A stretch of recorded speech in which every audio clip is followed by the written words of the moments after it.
It's happened only twice in 53 years, both special awards. But next Monday, when the Academy Awards are given, there will be an Oscar for makeup, a new regular category. And tonight, with a report on the remarkable new illusions created in the world of makeup, here is Steve Fox. Steve. Hugh, makeup has always been a highly regarded craft in Hollywood, but in recent years it has progressed dramatically and become both an art and a science, combining the skills of the painter and the mechanic, the sculptor and the engineer. My name is Jack Kraft. In a way, makeup is the most magical of the motion picture arts because it's the most invisible, pure illusion. Makeup men don't want you to notice their work, just accept it as reality. It's fun to make something that didn't exist before and make it become alive. An actor's face is his most valuable asset, and the makeup man's job is to enhance it, usually by making it more beautiful, sometimes by changing it to meet the demands of a role, occasionally by helping an actor understand the role. There's also a sort of a joke that actors say, well, look, I really don't understand the role, but when I get the makeup on, I'll be fine. Because makeup is essential to movie make-believe, the makeup men are paid well, from a union scale minimum of $700 per week to more than 3 times that amount per day for top artists like Dick Smith, who aged Dustin Hoffman from a fresh-faced teenager into a 121-year-old codger in Little Big Man, and who transformed pretty Linda Blair into a hideously possessed child in The Exorcist. When you sit an actor down in a chair and you spend a couple of hours adding on appliances, as we call them, foam rubber noses and chins and things like that, and then you get to a point where you start putting the paint on, the color, and suddenly these rubber pieces become flesh, and it's all a new face. It looks just fine. And suddenly this thing comes to life. It's a marvelous feeling. I never cease being thrilled by that magic.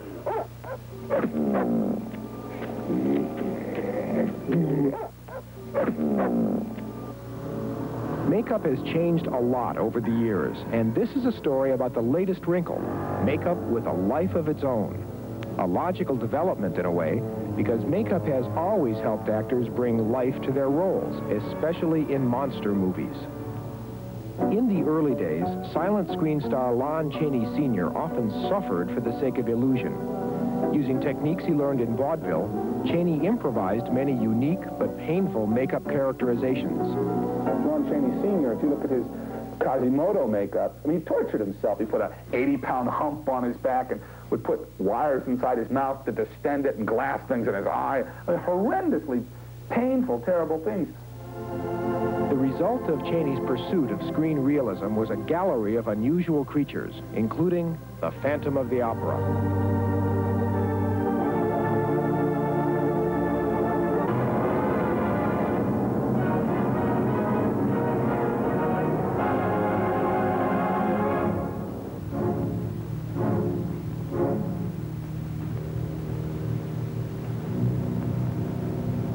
The most famous movie monster of all, Frankenstein's creature, was the brainchild of Jack Pierce, who consulted medical journals and surgeons before crowning an unknown actor named Boris Karloff with that famous domed head made of wax and heavy clay, a process which essentially remained the industry's standard for the next 30 years.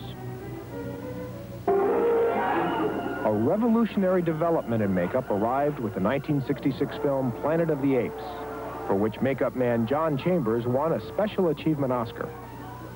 Before coming to Hollywood, Chambers made prosthetic devices, artificial parts, for wounded World War II veterans.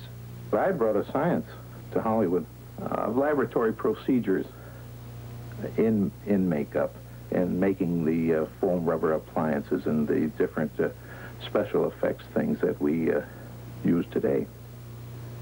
Chambers replaced the heavy clay of the past with new lightweight latex masks, which were much more comfortable and allowed considerable freedom of expression. Why did you run away? Security police. I'm in charge of this man. No longer, madam. He is now in the custody of the Ministry of Science. Get your stinking paws off me, you damn dirty ape! at that time, it was a revolutionary thing, those prosthetics, and really quite remarkable. But the apes' makeup now look a little primitive because they had this very stiff foam to work with, and they're very stiff. The new stuff is not stiff. The new stuff that they keep inventing and reinventing every day is totally pliable. This is the first step in a process used to create special makeup for many films. Here, Dick Smith and his assistants apply to an actor's face the kind of soft, rubbery material used by dentists to make molds of teeth. Okay, let's see how it looks. After this substance dries and is carefully removed, it serves as a mold into which plaster is poured to create a replica of the actor's face. The makeup artist then adds clay and sculpts onto the bust the face he wants to create. A layer of latex is applied to the finished sculpture, resulting in a flexible mask, which is then cut into several pieces and glued to the actor's face. What the actor has inherited is, in a sense, a second skin. In Little Big Man, Dustin Hoffman's acting brought Dick Smith's old age makeup to life. In Altered States, the makeup brought its own life to the role played by actor William Hurt. In this test footage, Hurt tried out a series of flexible rubber bladders, which caused a thin covering layer of latex skin to move. This is called special effects makeup, the latest development in the art. Special effects makeup is when something to do with the actor or the makeup changes. Arm swells up, face swells up, nose grows long, something like that. That's an effect. There's a quantum leap into this kind of technology and artistry. Because of constant progress, yesterday's makeup miracles are as long-lasting as yesterday's newspaper headlines. For example, let's take a look at the transformation scene in the 1935 film Werewolf of London. A transformation accomplished through makeup and a series of camera tricks. Now, the way they did it was this. Every time Henry Hull walked behind a pillar, they stopped the camera, and a makeup man rushed out and changed his appearance slightly. Then the camera rolled again, and Hull walked out from behind the pillar looking more like a werewolf every time. Simple, but effective, at least back then. Today, half a century later, audiences are more sophisticated, which basically means that they're more demanding. Every script I've seen in recent years, whether it's a big production or a low-budget one, has built into it something new, some new crazy thing that they want to see on camera. And we have to figure out how to do it.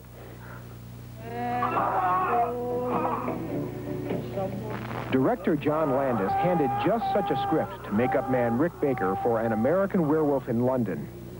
The early stages of the transformation were accomplished just like in the old days, with makeup applied to actor David Naughton when the camera wasn't rolling, and the changes disguised by editing and varying camera angles. But then Director Landis reached for more realism. I'm asking for something anatomically impossible to make total visual sense as it happens, in bright light. And Rick's going, thanks a lot, you know.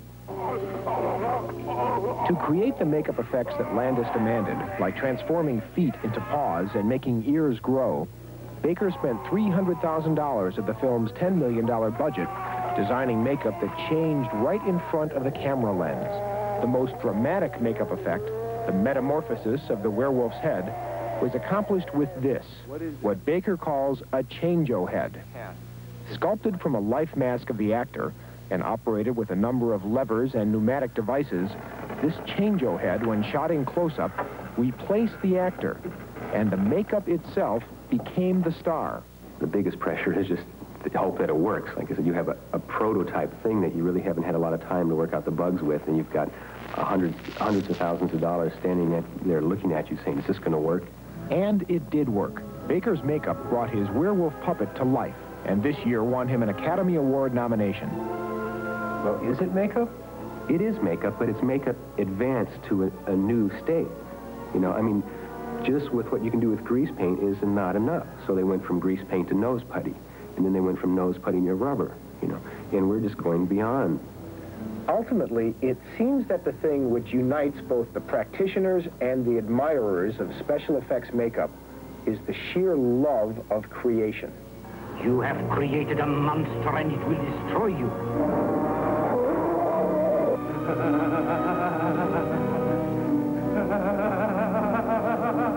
Do you ever have nightmares about the things you make? No.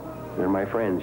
Do you have any idea why you like them? No, I don't. I really don't have a good reason why I like it. I mean, it's like I've seen them develop from a hunk of clay into something like this, so I love it.